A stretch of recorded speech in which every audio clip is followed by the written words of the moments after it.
The sound of shattering glass echoed through our living room as my suitcase hit the front walkway. Rain soaked through my clothes as I stood there, stunned, watching my husband of 12 years slam our front door. The home I had helped pay for.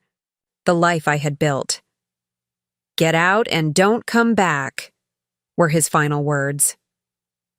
Little did he know, the letter I'd received that morning would change everything. Before we dive back in, let us know in the comments where you're watching from. And if this story resonates with you, don't forget to subscribe, because tomorrow's story is something truly special I can't wait to share. My name is Olivia Mercer, and at 38, I never imagined I'd be standing in the pouring rain, locked, out of my own home by the man who had once promised to love me forever. The cruel irony? Just hours earlier, I'd received news that would have solved all of Ryan's problems, the very problems that had triggered his explosive rage. I pulled my phone from my pocket, the screen still showing the email that had arrived that morning. "We are pleased to inform you that the estate of Eleanor Blackwood has been settled. As sole beneficiary, you are entitled to the sum of $3.4 million, plus property assets valued at approximately $1.7 million. Aunt Eleanor, my mother's eccentric, older sister who had disappeared from our lives decades ago, had remembered me after all. The Aunt Ryan had always dismissed as that crazy old lady who probably died broke. The aunt who, according to Ryan, had been a waste of time to visit during her final days. Thunder rumbled overhead as I stood on the sidewalk, rain streaming down my face, mixing with tears I refused to acknowledge. A neighbor's curtain twitched. Mrs. Caldwell, no doubt, witnessing my humiliation. I gathered what dignity I could and dragged my hastily packed suitcase toward my car. Ryan's rage had been building for weeks. The tech startup where he worked as VP of development had been struggling. Investors were pulling out, layoffs were imminent, and the stress had transformed him. The man who once brought me coffee in bed and surprised me with weekend getaways had become a stranger, irritable, distant, and increasingly volatile. Tonight had been the breaking point. I'd suggested we might need to consider selling our house if things got worse. Maybe downsizing temporarily wouldn't be the worst thing, I'd said, trying to be practical. We could rebuild. The look in his eyes had shifted from frustration to something darker. Downsizing? Are you kidding me? This is what I get for marrying someone with no ambition? Someone who gives up at the first sign of trouble? I'd tried to explain that I wasn't giving up. I was being realistic. But Ryan wasn't listening anymore. Years of resentment came pouring out. How my career as a children's book illustrator was just a hobby. How I'd never truly contributed to our lifestyle. How his family had been right about me all along. When I finally found my voice and suggested that perhaps we needed some time apart, something in him snapped. The vase. A wedding. Gift from his mother flew across the room. Then came the framed photo of our honeymoon. With each crash, I saw the truth of our marriage shattering before my eyes. "If you want out, then get out," he had shouted, storming upstairs. He returned minutes later with a suitcase, haphazardly filled with some of my clothes. Before I could process what was happening, he was pushing me toward the door, my belongings following after me. Now, sitting in my car with the heater running, I scrolled through my contacts. Who could I call? My best friend Zoe was out of town. My younger sister Mia lived in a tiny apartment with 2 roommates. My parents had retired to Arizona years ago. I had always been the one others leaned on, the reliable one with the stable, marriage, and the beautiful home. How could I admit that it had all been an illusion? I started driving aimlessly, wipers fighting against the downpour, until I found myself in the parking lot of the Harbor View Hotel. It was far from luxurious, but it was clean and anonymous. Perfect for someone whose life had just imploded. The young woman at the reception desk barely looked up as I checked in, for which I was grateful. I didn't want to explain my rain-soaked appearance or the mascara streaks I could feel on my cheeks. I just wanted a hot shower and a moment to think. Room 317 was small but clean. I dropped my suitcase on the floor and sat on the edge of the bed, finally allowing myself to feel the full weight of what had happened. My marriage was over. The signs had been there for years. Ryan's controlling behavior, his dismissal of my career, his increasingly frequent outbursts, but I had chosen not to see them. I reached for my phone again, opening the email about Aunt Eleanor's inheritance. The reality of my situation began to sink in. I was not destitute. I was not helpless. In fact, I now had more financial security than Ryan could dream of. Aunt Eleanor had been an enigma in our family.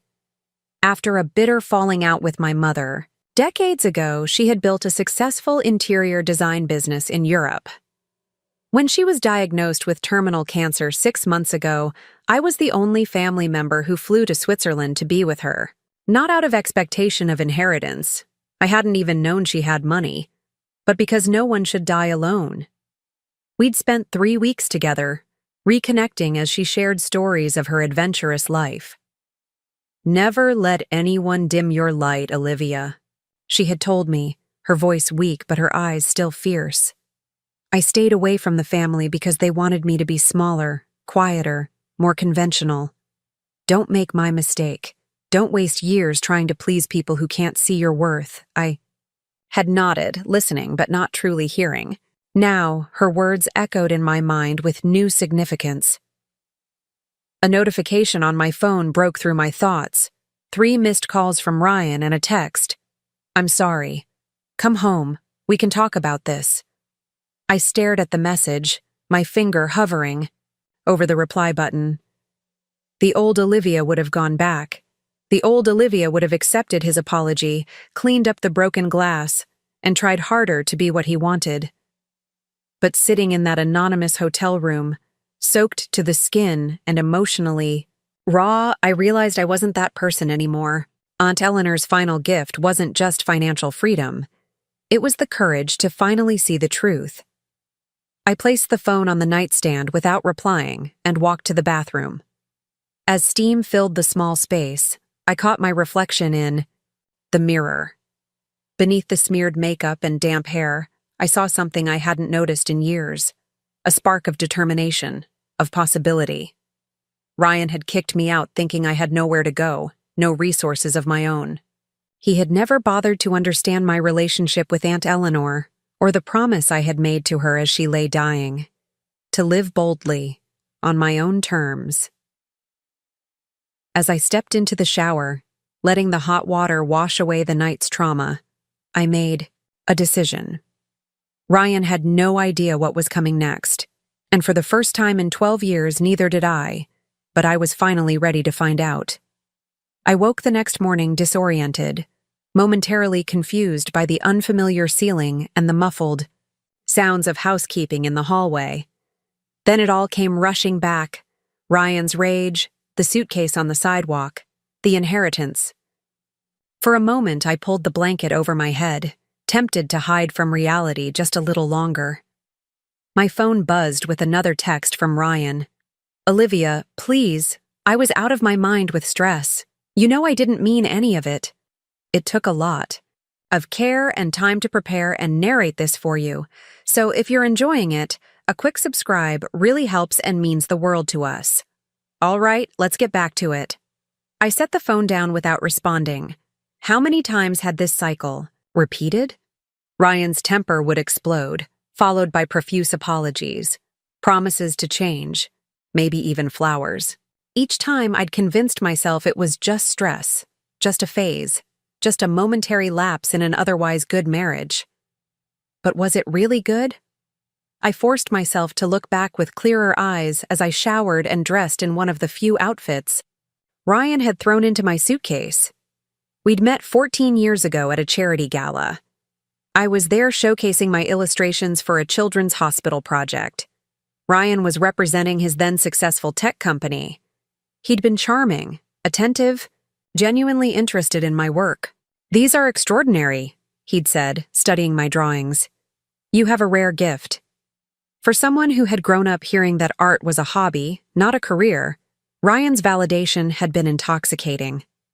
We were married within 2 years, settling into a beautiful house in Ridgemont Heights that stretched my savings, but that Ryan insisted we deserved. The first signs appeared subtly. Comments about my little drawings when speaking to his colleagues, suggestions that I focus on more commercial work rather than the children's books I loved, gentle but persistent pressure to consider a real job when his company went through. "It's first rough patch. You could do graphic design for corporate clients," he'd suggested. "That's where the money is." I'd compromised, taking on commercial work I didn't enjoy to help with expenses.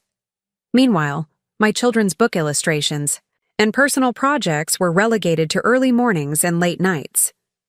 Ryan called it being practical. Now I recognized it for what it was, the slow erosion of my identity. After checking out of the hotel, I drove to Café Luna, a quiet spot where I often sketched while enjoying their signature lavender lattes. The barista, Jen, greeted me with her usual smile. "The usual, Olivia?" she asked, already reaching for a mug. "And maybe something to eat," I added, realizing I hadn't had dinner the night before. While waiting for my order, I opened my email, this time reading every detail of the message about Aunt Eleanor's estate. The inheritance wasn't just money. There was a property, a 3-bedroom house overlooking Crescent Bay, and a collection of art and antiques currently in storage. The attorney handling the estate, Patricia Winters, had requested a meeting at my earliest convenience. I typed a quick response, asking for an appointment that afternoon if possible. Within minutes, she replied, 3 p.m. would work perfectly. The address was in Westlake, about 40 minutes away. As I sipped my coffee, my phone rang. Ryan again. "This time," I answered. "Thank God," he said. "Liv, I've been going crazy. Where are you? When are you coming home?" "I'm not," I replied, surprising myself with the steadiness in my voice. "What do you mean you're not?" "You can't be serious." His tone shifted, that dangerous edge returning. "Where are you even staying? Who are you with?" The implication was clear, and so familiar. Whenever we argued, Ryan somehow twisted things to suggest I might be unfaithful. A projection, I now realized, of his own brief affair 3 years ago that I had forgiven too easily. "I'm alone, Ryan, and I need some time to think." "Think about what?" I said I was sorry. His voice rose and I could picture him pacing our kitchen, running a hand through his hair the way he did when agitated. "This is ridiculous. Just come. Home, and we can talk like adults." "Like adults?" I repeated, a humorless laugh escaping. Was throwing my clothes onto the lawn adult behavior? Was breaking our wedding gifts adult behavior? "You pushed me to that. You know how much pressure. I'm under with the company, and instead of supporting me, you suggest we sell our house? How could you be so selfish?" There it was, the familiar script. My fault. Always my fault. I closed my eyes, suddenly exhausted by the predictability of it all. "I need to go," I said quietly. "Olivia, don't you dare hang up on me. If you're not home by dinner, You'll what, Ryan?" I asked, my voice finally breaking. "Throw more of my things onto the lawn? Break more of our memories? Or maybe this time you'll follow through on those threats you think I don't notice when you're angry?" The silence that followed was loaded. We both knew he had crossed lines before, grabbing my wrist too tightly, standing over me during arguments, punching the wall beside my head once when I had suggested therapy. "I would never hurt you," he finally said, his voice smaller. "You know that." But I didn't know that anymore, and the realization terrified me. "I'll be in touch," I said, ending the call before he could respond. My hands were shaking as I set down my phone. Saying the truth out loud, even obliquely, made it impossible to ignore anymore. Our marriage wasn't just troubled, It was toxic, and perhaps even dangerous. By the time I arrived at Patricia Winter's office, I had called Zoe and left a message explaining the situation, researched extended stay hotels, and most importantly, contacted a locksmith to change the code on our home security system. If Ryan wanted to throw more of my belongings out, he'd have to break in to do it. The law offices of Winters and Associates occupied the top floor of a sleek building overlooking a small park. Patricia herself was nothing like I expected. Younger than me by a few years, with bright blue hair and a sleeve of colorful tattoos visible beneath her rolled-up shirt sleeves. "You must be Olivia," she said, greeting me with a warm handshake. "Eleanor told me so much about you." "She did?" I asked, following her into a conference room where files were already spread out on the table. "Oh, yes. Those 3 weeks you spent with her meant everything. She said you were the only one who saw her as a person, not a checkbook." I blinked back unexpected tears. I didn't even know she had money. She was family. Patricia smiled sadly. "That's exactly why you're sitting here today. Please have a seat. There's quite a bit to go through." As Patricia outlined the details of my inheritance, I struggled to comprehend its magnitude. In addition to the house and financial assets, Aunt Eleanor had left me her entire art collection, pieces she had acquired over decades that had significantly appreciated in value. There was also a letter, which Patricia handed to me in a sealed envelope. "She was very specific that you should read this privately," Patricia explained, standing. "I'll give you a few minutes." When she had left, I carefully opened the envelope, unfolding several pages of elegant handwriting. "My dearest Olivia, if you're reading this, our time together has ended, but what I hope to give you is just beginning. Not just financial security, but freedom. The freedom I found too late in my own life. I recognized myself in you from the first moment you arrived in Zurich. The way you dimmed your light, made yourself smaller. I watched how you checked your phone constantly, apologizing to your husband for being away. Even though you were sitting with a dying woman, I saw the fading bruise on your wrist that you thought was hidden by your bracelet. I never married, dear one, because I saw what happened to my sister, your mother, when she tied herself to a man who needed to control everything and everyone around him. Your father was cut from the same cloth as your husband, charming in public, cruel in private. She escaped too late to truly rebuild, but you still have time. This money represents my life's work and freedom. Use it to find yours. The house in Crescent Bay was my secret sanctuary for years. No one knows about it except Patricia.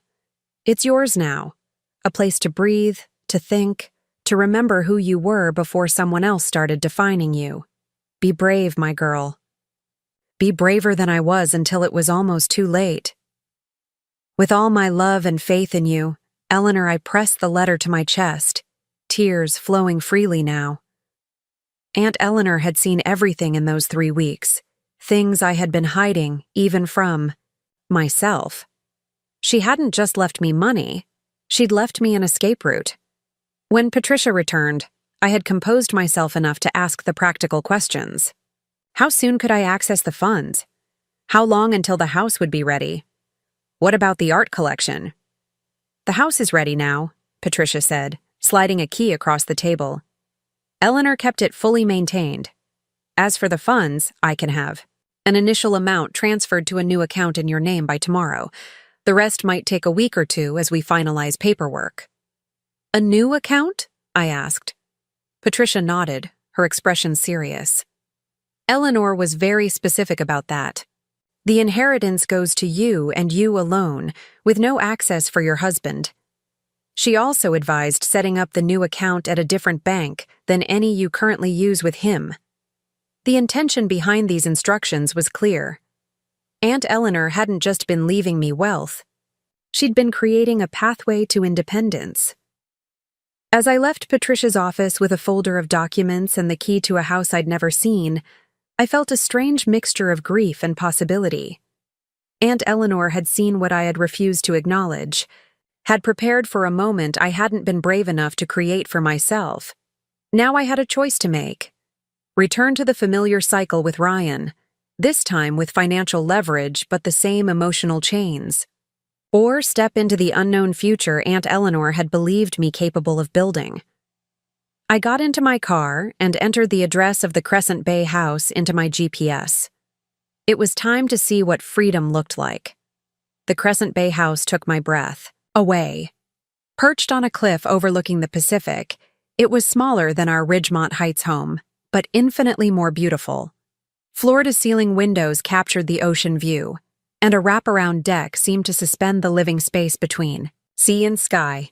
The furniture was minimal but exquisite, clearly chosen by someone with Aunt Eleanor's impeccable taste. I walked through each room slowly, running my fingers along surfaces, opening drawers, discovering the hidden details of my new sanctuary. In the primary bedroom, a large drafting table faced the ocean, complete with professional-grade art supplies. Eleanor had created a studio space specifically designed for illustration work. For the first time since being thrown out, I felt something. Other than shock or fear, a small spark of excitement. I could work here. I could breathe here. My phone interrupted the moment, buzzing persistently. Ryan again, but this time with a different approach. I spoke with the police. His text read, "If you don't return home immediately, I'll report our car as stolen." My heart raced. The SUV was in both our names, but Ryan had always considered it his car that he allowed me to use. Would the police actually get involved? Could I be arrested? The possibility, however remote, was terrifying. I called Patricia immediately, my voice shaking as I explained the situation. "Classic intimidation tactic," she said, her tone calm but firm. "He's bluffing. The vehicle is marital property and you have every right to drive it." But this is exactly why Eleanor was so careful with her arrangements. She paused, then added gently, "Olivia, this is often how it starts. Threats, financial control, isolation. Do you feel safe?" The question hung in the air. Did I? Ryan had never actually hit me, though there had been moments when I feared he might. The grabbing, the wall punching, the intimidation, were those not forms of abuse too? "I don't know," I finally admitted. "I don't think he would hurt me physically, but he's already hurting you," Patricia finished. "Listen, I wasn't just Eleanor's attorney. I was her friend, and I work with the Women's Safety Network. I've seen this pattern before." By the time we ended the call, Patricia had connected me with a legal advisor specializing in domestic cases and arranged for a security company to install a basic system at the Crescent Bay house the next day. "Just precautions," she assured me. "Eleanor would want you protected in every way possible." That evening, as I unpacked my meager belongings in the master bedroom, my phone chimed with an email notification. The first portion of my inheritance had been transferred to a new account at Coastal Federal Bank, $250,000 immediately available, with the remainder to follow. The figure seemed unreal. In one day, I had gone from frantically calculating whether I could afford an extended hotel stay to having more money than I'd ever controlled in my life. Another text from Ryan. "I've called your parents. They're worried sick. We all are. Please just come home so we can work this out." My stomach tightened. Of course he would involve my parents, the same parents who had advised me to be more supportive when I confided about Ryan's temper years ago. My father, like Ryan, had always been the dominant force in his marriage.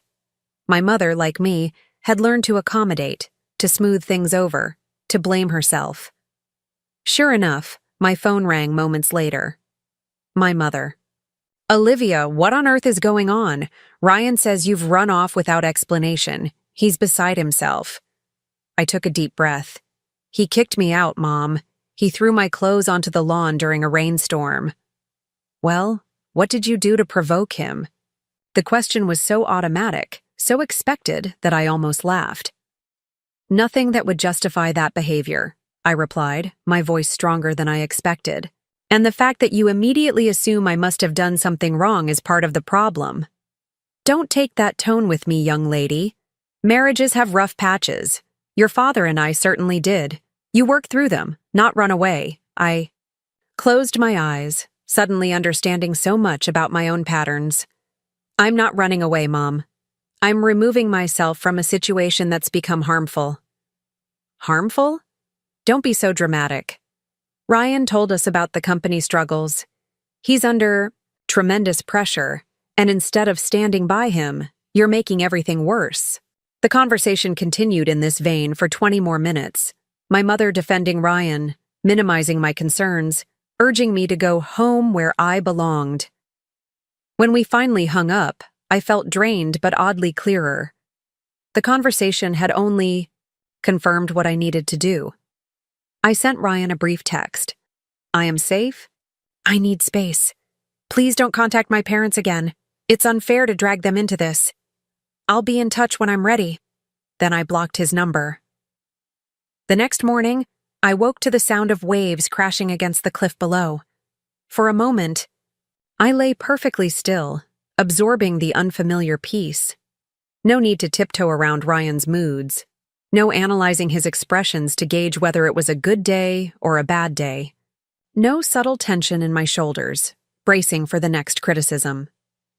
After breakfast on the deck, I sat at Eleanor's drafting table and opened my laptop. 3 illustration commissions had been neglected in the chaos of the past few days. With the ocean spread before me, I began to work, losing myself in the familiar comfort of creation.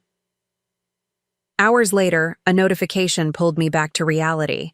An email from Ryan, sent to my work account which I hadn't thought to block. "I've frozen our joint checking and savings accounts. If you want access to your money, you'll need to come home and discuss this like adults." Panic flared briefly before I remembered my new financial reality. Still, I logged into our bank accounts to assess the damage. As threatened, both were frozen, including the account where my most recent illustration payments had been deposited. Nearly $4,000 of my earnings, now inaccessible. The control tactic was so transparent it almost seemed ridiculous now. A week ago, losing access to those funds would have been catastrophic. Rent, groceries, my car payment all would have been jeopardized. It would have forced me back home, exactly as Ryan intended. Today, it simply confirmed I'd made the right decision. The security company arrived mid-afternoon, 2 efficient technicians who installed smart locks, motion sensors, and cameras at key entry points. They explained the mobile app that would alert me to any disturbances and left their direct number, just in case. Just as they were finishing, Patricia called. "How are you settling in?" I updated her on Ryan's latest tactics, involving my parents freezing our accounts. "Classic escalation," she said. "Now that you're not responding as expected, he's amplifying the pressure. Are you still feeling okay with your decision?" "More than okay," I replied, surprising myself with the certainty in my voice. "But I do need to get more of my things. Nearly everything I own is still in our house." There was a pause. "That complicates things. It's often during property retrieval that these situations become volatile." "I can't just abandon everything," I said. "My art supplies, my portfolio, family photos, important documents." "Of course not," Patricia agreed. "But we need to be strategic. I have some ideas, but first, have you spoken with a divorce attorney yet?" The word hung in the air between us. Divorce.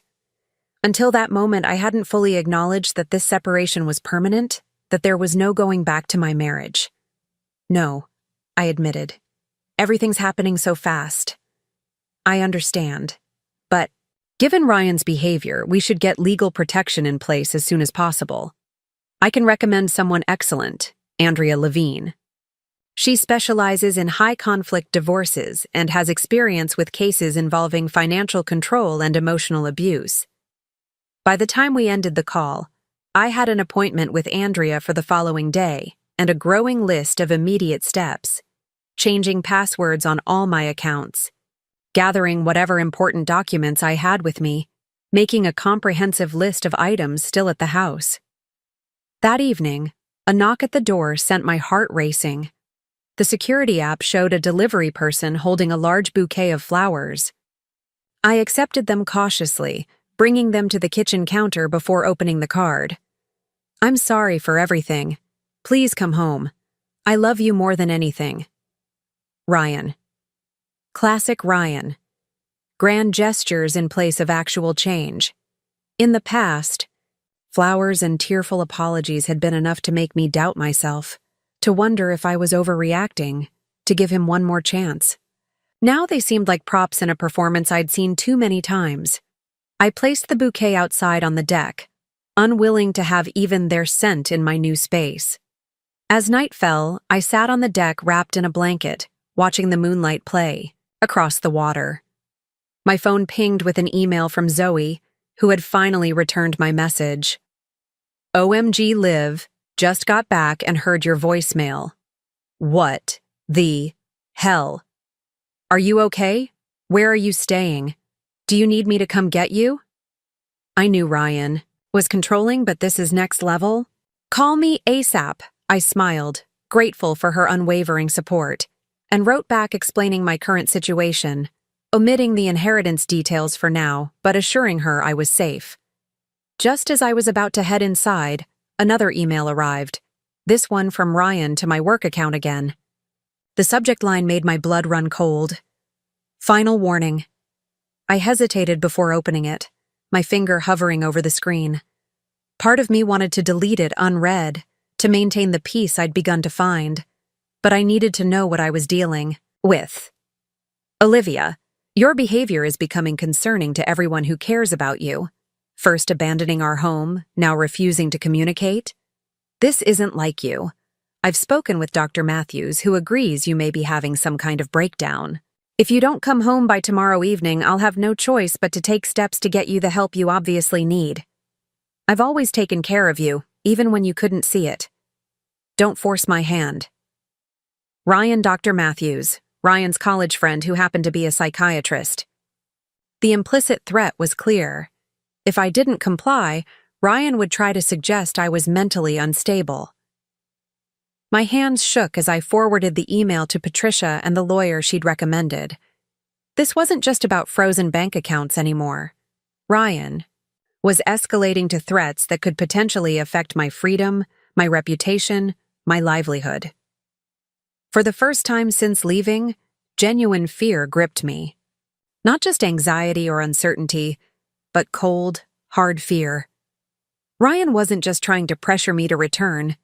He was becoming dangerous in ways I hadn't anticipated. I double-checked the security system, locked every door and window, and tried to calm my racing thoughts.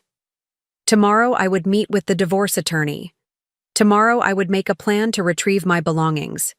Tomorrow I would start fighting back. But tonight, alone in a strange house with the weight of Ryan's threats hanging over me, I questioned everything. Had I made a terrible mistake? Was I truly in danger, or was I overreacting? Was I strong enough to face what was coming? As I finally drifted into uneasy sleep, Aunt Eleanor's words from her letter echoed in my mind. "Be brave, my girl. Be braver than I was until it was almost too late." I would need every ounce of that bravery for what lay ahead. Andrea Levine's office was in a converted Victorian house downtown, with original stained glass windows and modern security cameras. A fitting combination for a lawyer who specialized in helping clients leave difficult marriages safely. Andrea herself projected both warmth and formidable competence. In her early 50s, with silver-streaked dark hair and penetrating eyes, she listened without interruption as I explained my situation, including Ryan's escalating threats and controlling behaviors. When I finished, she nodded slowly. "First, I want to commend you for leaving. That's often the hardest step.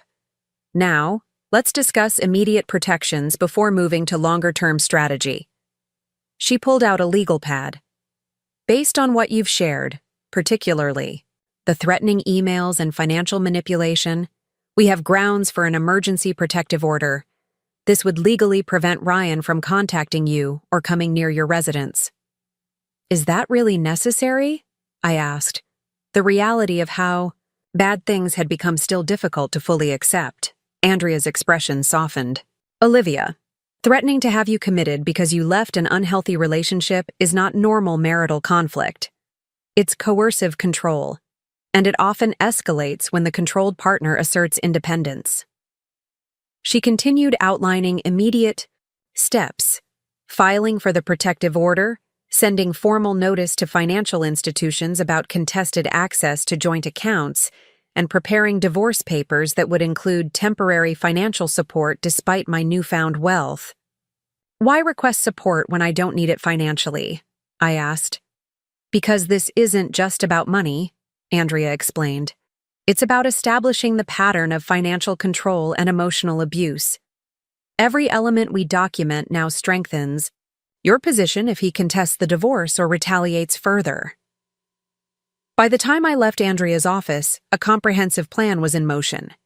The protective order would be filed that afternoon, and a forensic financial specialist would begin tracking Ryan's movements in our joint accounts. Most importantly, we had scheduled a police-escorted visit to the house the following day to retrieve my essential belongings.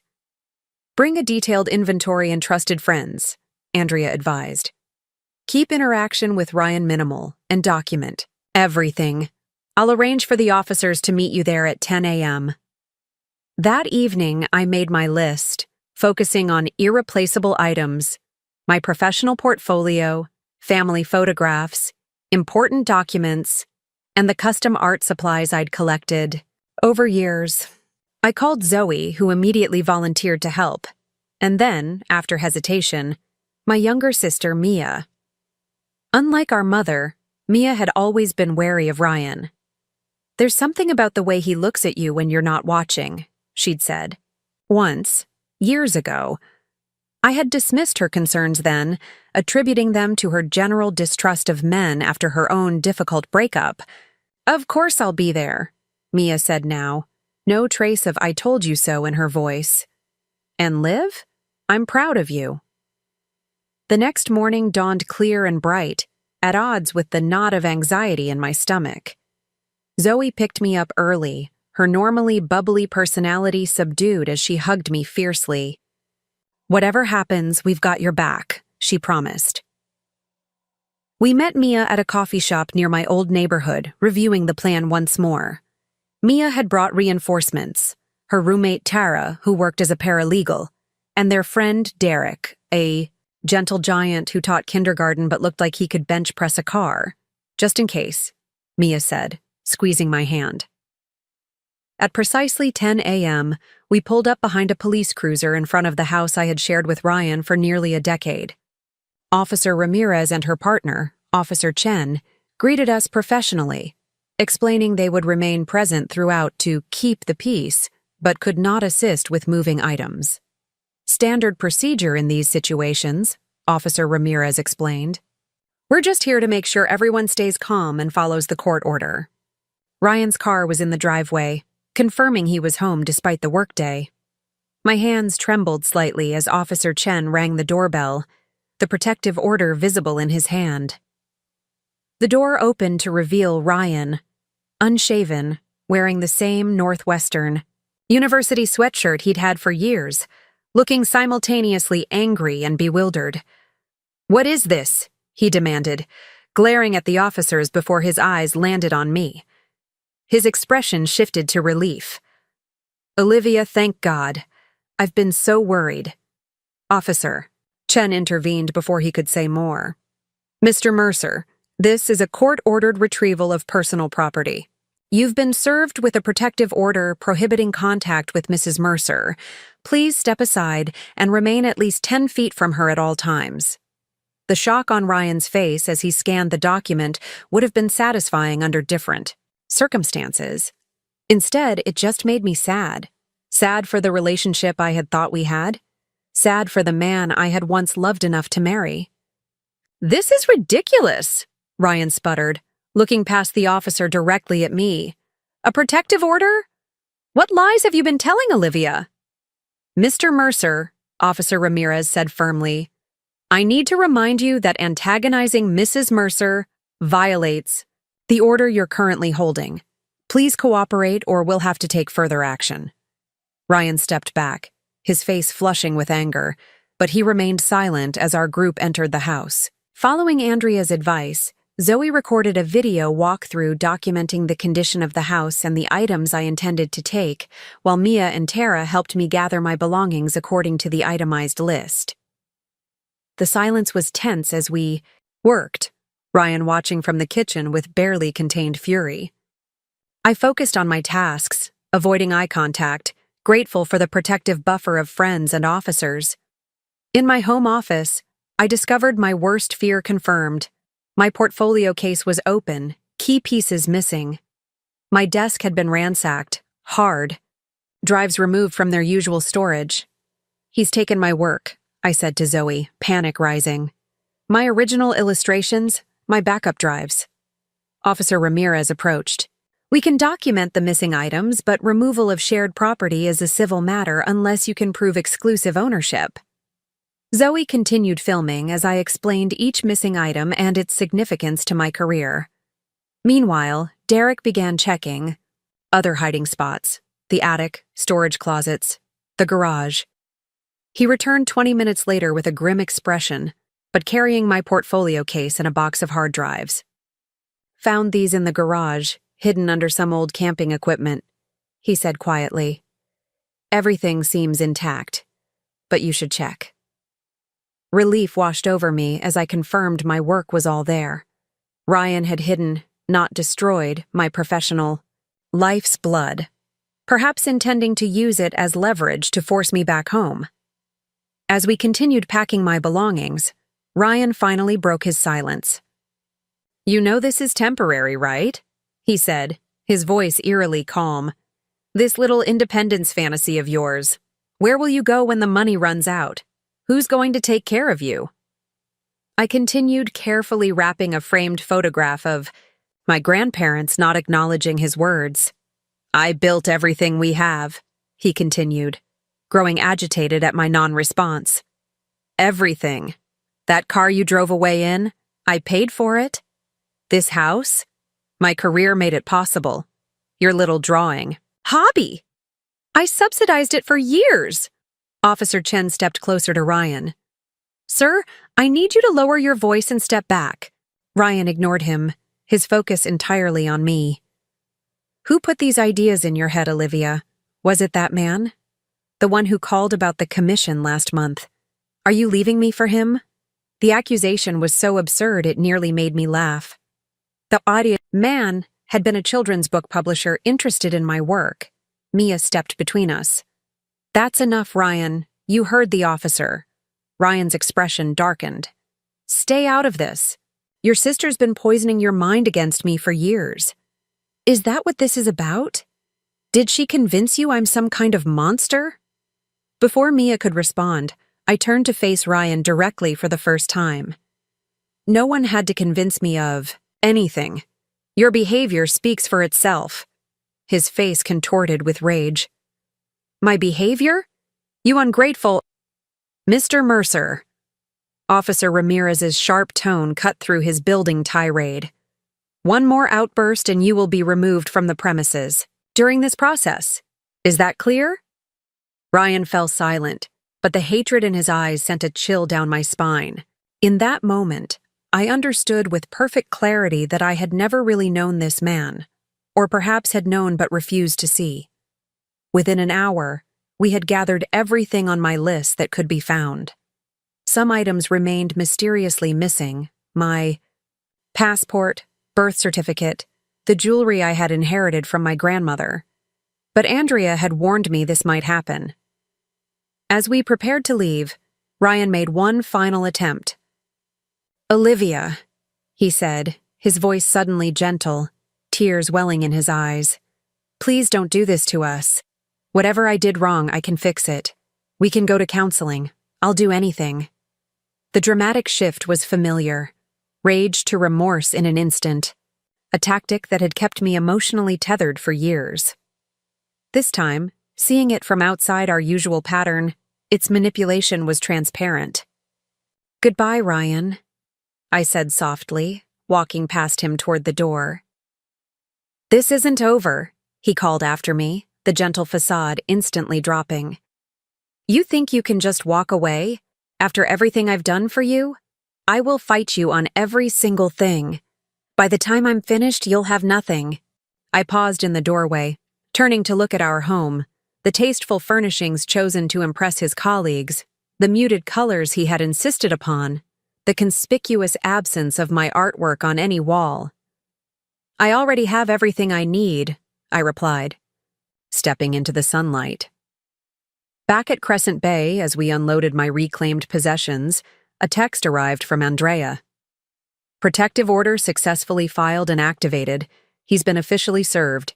Any contact is now a legal violation." That evening, after my friends had gone, I sat at Eleanor's drafting table, now my drafting table, and opened my recovered portfolio.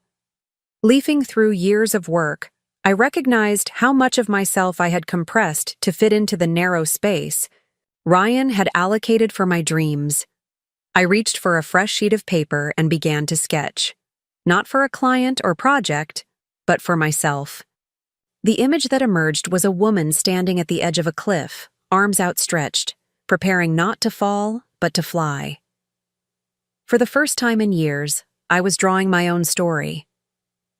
3 months after leaving Ryan, I stood in the gallery space that had once been Aunt Eleanor's storage unit, surrounded by her art collection, now my art collection.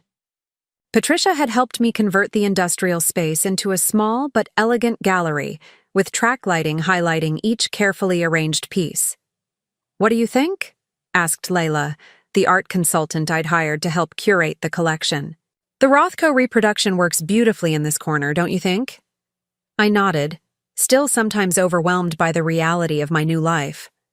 In 12 weeks, I had transformed from a woman who needed permission to buy art supplies into someone who owned a collection worth more than our former house in Ridgemont Heights.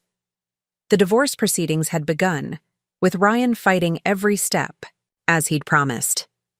He had hired an aggressive attorney known for scorched earth tactics, demanding half of my inheritance despite Patricia's careful legal protections. Marital assets include inheritances received during the marriage, his lawyer had argued in our first mediation session. Andrea had simply smiled. Not when they're held in a trust explicitly designated for the sole benefit of one spouse, with provisions triggered by documented financial abuse. "We have evidence of Mr. Mercer's systematic control of Mrs. Mercer's earnings, including diversion of her funds to accounts she couldn't access." The look on Ryan's face when Andrea presented bank records showing how he had routinely transferred my illustration payments into his personal accounts was something I wouldn't soon forget. But more satisfying than any legal victory was the gradual reclamation of myself. Each day brought small revelations. I preferred spicy food, which Ryan had always vetoed. I enjoyed early mornings rather than late nights. I loved bold colors and patterns, not the muted tones Ryan had insisted were tasteful. My phone buzzed with a text from Mia. "Just checking the time for tonight?" Tonight, the small gallery opening. I'd organized to showcase not Eleanor's collection, but my own work. In the month since leaving, I had created more art than in the previous 3 years combined, finally giving form to the ideas that had been suppressed for so long. The series titled Emergence chronicled a woman's journey from confinement to freedom through stylized illustrations combining elements of children's book art with more abstract emotional expressions. It wasn't commercially calculated, as Ryan would have insisted, but deeply personal. To my shock, when I'd shown the preliminary sketches to a publisher I'd worked with previously, she had immediately offered a book deal. Not for a children's book, but for an illustrated memoir about emotional recovery. 7 o'clock, I texted back to Mia. Nervous but excited. I returned home to prepare, still sometimes caught off guard by the beauty of the Crescent Bay house. I had gradually made it mine, replacing some furniture, adding splashes of color, and converting the second bedroom into a proper studio with large tables and organized supplies. As I dressed for the evening, I studied my reflection, not just my appearance, but the woman I was becoming. The constant anxiety that had been my companion for years had eased. The habit of mentally rehearsing conversations to avoid triggering Ryan's anger was fading. The reflexive self-doubt when making even minor decisions was being replaced by a growing confidence. I chose a crimson dress that Ryan would have called attention-seeking and jewelry he would have deemed excessive. Tonight wasn't about him, but it was about shedding the constraints he had placed on me for so long. The gallery was already buzzing when I arrived. Patricia was deep in conversation with Andrea near a large mixed-media piece, depicting a woman dissolving the bars of a golden cage. Zoe was enthusiastically explaining another artwork to her boyfriend. My sister Mia stood with our mother, whose presence was unexpected. We had spoken only a few times since I left Ryan, each conversation strained. She had maintained that I was being hasty and dramatic, but something about seeing my father's controlling behavior through the lens of my own marriage had made it impossible to accept her enabling perspectives any longer. "Mom," I said cautiously, approaching them. "I didn't know you were coming." She looked uncomfortable but determined. Mia insisted. She thought I should see your work. I braced for criticism, that the illustrations were too dark, too revealing, too personal for public consumption. Instead, my mother surprised me. "It's us, isn't it?" she asked quietly, gesturing to a piece showing two women, one older, one younger, standing on opposite sides of a wide river. "That's how you see us now." The insight startled me. "Yes," I admitted, "but notice the bridge being built from both sides?" She studied the illustration more carefully, noting the small details, how both figures were extending materials across the gap, how the waters below were turbulent but navigable. "I've been thinking a lot," she said, her voice uncharacteristically hesitant. "About your father, about your marriage, about mine." Before she could continue, the gallery owner called for everyone's attention, introducing me as the artist. Standing before the gathered group of friends, professional contacts, and art enthusiasts, I felt a momentary flutter of the old anxiety, the fear of taking up space, of being seen, of inviting judgment. I took a deep breath. "Thank you all for coming tonight." This collection, Emergence, represents a journey that many might recognize, from life on others' terms to life on one's own. Each piece corresponds to a chapter in the accompanying memoir, which will be published next spring. As I spoke about the creative process and the personal transformation that had inspired it, I noticed a figure at the back of the gallery. Ryan. My words faltered momentarily as our eyes met. Despite the protective order, he had found a way to insert himself into this moment. Andrea noticed immediately, discreetly signaling to the security guard she had insisted we hire for the event. Before any confrontation could occur, Ryan turned and walked out, having achieved his goal of unsettling me. I forced myself to continue, determined not to let his intrusion derail a night that represented so much more than he could ever understand. When the formal presentation ended and guests began circulating again, Patricia approached. "Are you okay?" she asked. "We can file a violation report." I considered the question seriously. Was I okay? The sight of Ryan had triggered a physical response, racing heart, tight chest, but not the paralyzing fear that once would have accompanied it. "Actually, yes," I said, realizing it was true. He wanted to shake me to prove he still has power, but he doesn't. Not anymore. Later that evening, as the event wound down, the gallery owner approached with exciting news. 6 pieces had sold, including the most personal one depicting a woman standing at crossroads. "The buyer wants to remain anonymous," she explained, "but they've paid significantly above the asking price and requested a meeting to commission more work." The night's success both personal and professional, felt like a vindication, not just of my art, but of the difficult choice I had made to leave a marriage that had slowly been suffocating me. As guests departed, my mother lingered, clearly wanting to speak privately. We found a quiet corner, both nervous about this fragile, new attempt at honest communication. "Your father moved out last week," she said abruptly. I asked him to leave. The revelation stunned me. My parents had been married for 40 years, their dynamic as fixed and familiar as constellations. "What happened?" I managed to ask. She looked at my artwork, the series of illustrations showing a woman slowly reclaiming her colors, her shape, her voice. "You happened," she said simply. "Watching you stand up for yourself?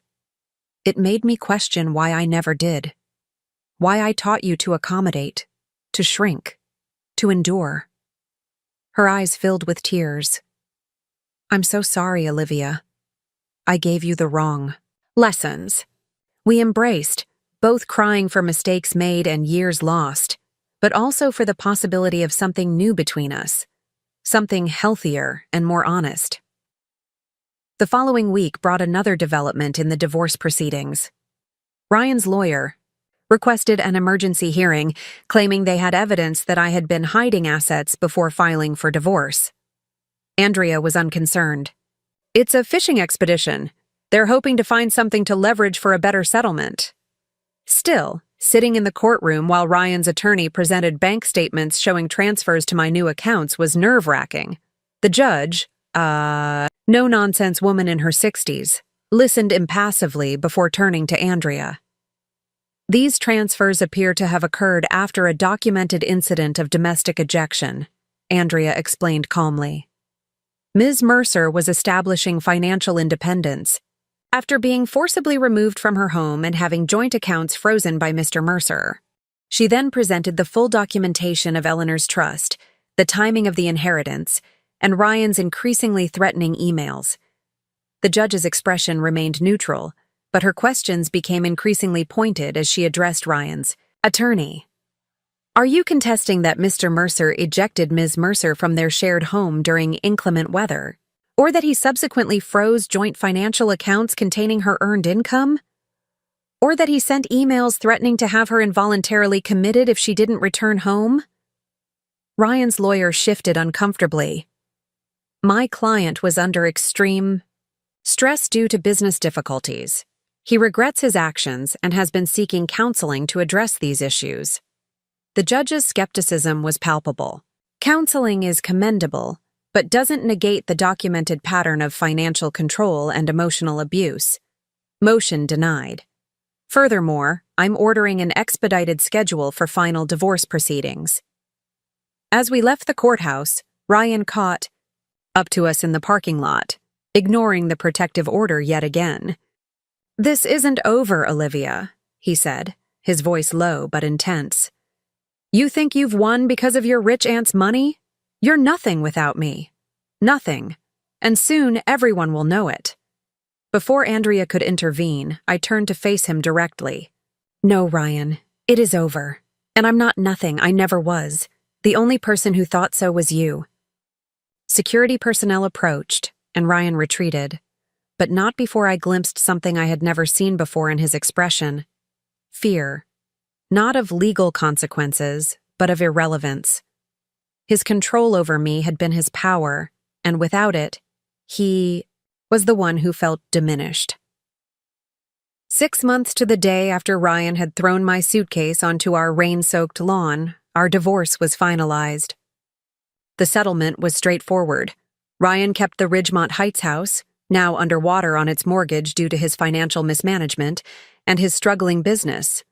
I kept my inheritance, my art, and most importantly, my freedom. To mark the occasion, I didn't celebrate with champagne or parties. Instead, I drove to the cliffside path near my home, now truly my home, and walked along the edge as sunset painted the sky in spectacular colors that no designer would ever call tasteful. My phone pinged with a message from Patricia. Eleanor would be proud. I smiled, Imagining my aunt, a woman who had found her own freedom late in life but had made the most of it, watching over me. Her final gift hadn't just been financial security. It had been the chance to discover who I really was when not defined by someone else's limitations. As darkness fell, I made my way back to the house, its windows glowing warmly against the night. Inside, my latest project waited on the drafting table, illustrations for a children's book about courage, commissioned by a major publisher who had seen my gallery show. The story featured a young girl who discovers a magic paintbrush that reveals the true nature of things, showing the beautiful colors within seemingly ordinary objects and the shadows lurking in deceptively golden cages. It was whimsical on the surface but carried deeper messages about trust, perception, and the courage to see clearly. I added a final touch to the main character's expression, a mixture of wonder and determination that felt exactly right. This was what freedom looked like, the ability to create without constraint, to tell stories that might help others see their own situations more clearly, to finally live truthfully. Ryan had kicked me out believing he was punishing me, never imagining he was actually setting me free. His temper had been the crack that broke open the facade of our marriage, allowing me to escape its confines. And Aunt Eleanor's inheritance, both financial and spiritual, had given me the resources to build something new from the pieces. Standing in my seaside studio, surrounded by my work and wrapped in the peace of genuine independence, I realized that sometimes the worst moments of our lives can be unexpected doorways to our best ones, if we have the courage to step through them. 5. Coming up next, you'll see 2 more stories we handpicked just for you. If this one struck a chord, you're going to love what's next. Tap to keep the journey going.